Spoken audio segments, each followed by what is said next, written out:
asking all Igbumina political aspirants to delay collecting nomination forms until 29th of this month, describing it as insensitive, ultra-vires, and divisive.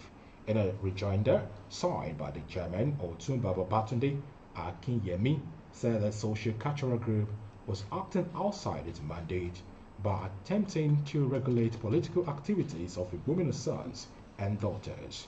The group, while reacting to a statement dated 25th of April 2026, issued by Barrister BC Adedayo, the National Publicity Secretary of Omo Ibile Igbumina, who directed aspirants of Igbumina origin across all political parties to refrain from obtaining nomination forms pending a decision by the group's NEC Board of Trustees and Council of Elders scheduled for the 27th and 28th of this month. The Assembly argued that the core remit of Omo Ibile Igbumina is a promotion of Igbumina culture, unity, and development, saying the meddling in party nomination processes is ultra-vires and set a dangerous precedent. The group further stated the directive was unnecessarily heating up the politics of Kwara South, creating suspicions and factions among aspirants who should be free to pursue legitimate ambition. The Assembly called on the Board of Trustees and the Council of Igbumina Elders to call the Fakayode-led Executive Committee to order before further damage is done to the image and legacy of Omo Ibile Igbumina. Ahead of the gubernatorial primaries, Kwara State All Progressives Congress Young Stakeholders KSAPYS have cautioned the leadership of the party against picking the party's gubernatorial candidate outside Kwara North Senatorial District.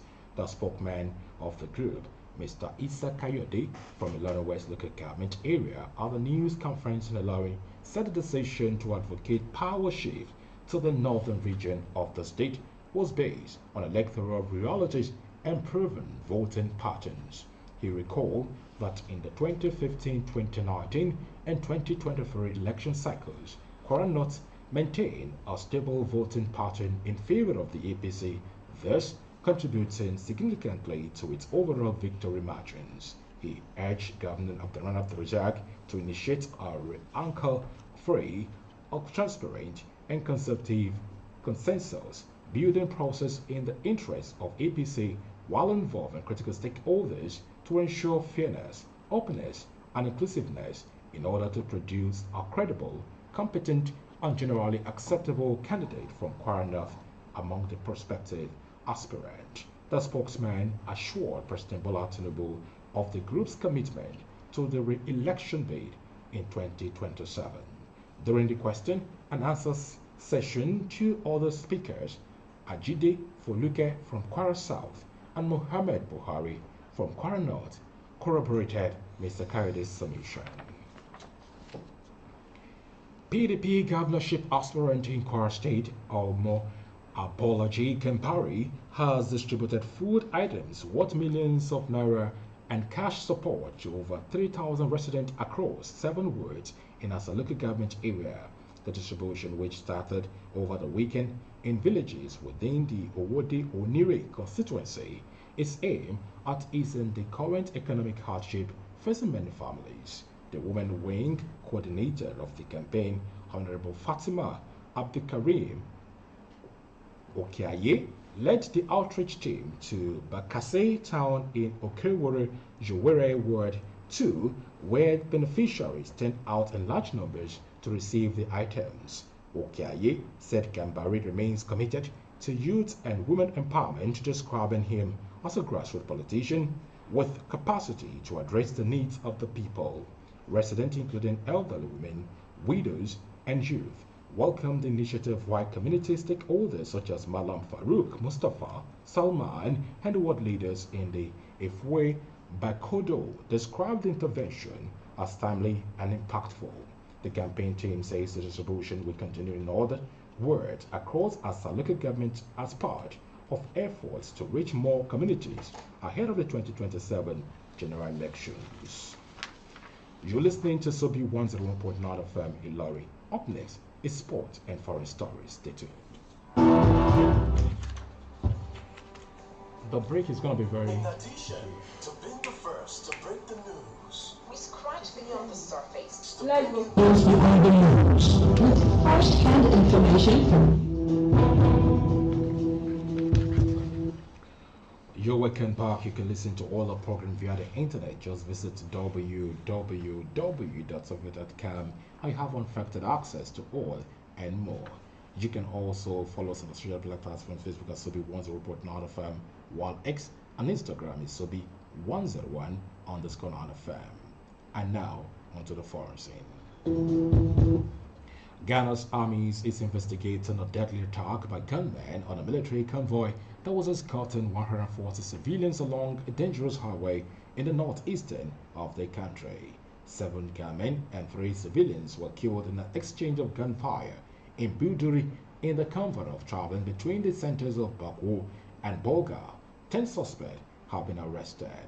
A decades-long chieftaincy dispute has led to sporadic violence in the area and in Kuwasi and the Mofrasi ethnic groups claiming the traditional powerful position.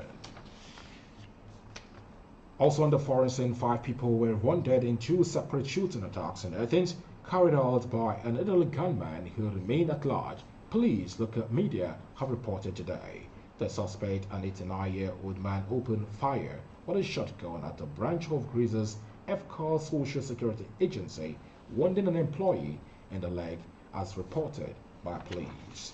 And now to sports story. Nigeria's women national basketball team, the Tigers, had suffered a second consecutive defeat on the United States tour after falling 8-79 to the Minnesota Lynx in a competitive contest at the T-Mobile Center in Kansas City today. Playing under the assistant coach Wani Mogwazi in the absence of the head coach Rena Wakama, who is in WNBA duty with Chicago Sky, the Nigerian side showed marked improvement from their opening 89-63 loss to Los Angeles Sparks, pushing the Lynx across all 4 quarters. The Tigers started strongly with quintet of promise: Amokurma, Zain Kalu, Suzy Rafiu, Uche Uzoje, and Palos Kuneye Apana, matching the tempo of their opponent in a fast-paced opening period that ended narrowly at 27-26 in favor of Minnesota.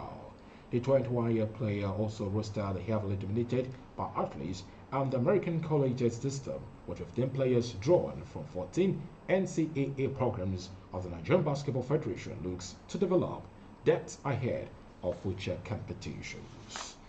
And our sports story concludes the news at 6. From the top studio of Sobi 101.9 FM, Ilorin. But before we go, here's the recap of the major stories.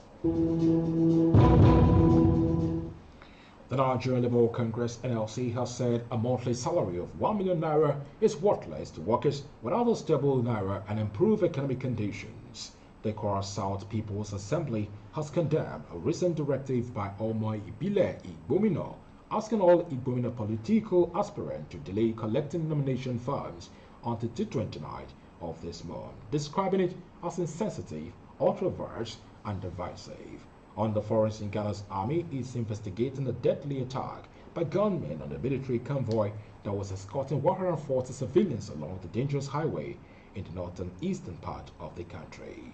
And in sport reporter report that Nigeria's women's national basketball team, the Tigers, had suffered a second consecutive defeat on the United States tour after falling 88-79 of the Minnesota Lynx in a competitive contest at the T-Mobile Center in Kansas City today. And that was the news. It was edited by Debayo Abubakar and produced by Mariam Afolabi. For information and reportage of events your Era Quintio Comash News, please call us from on 0814-552-6305. I am Jerry Joe.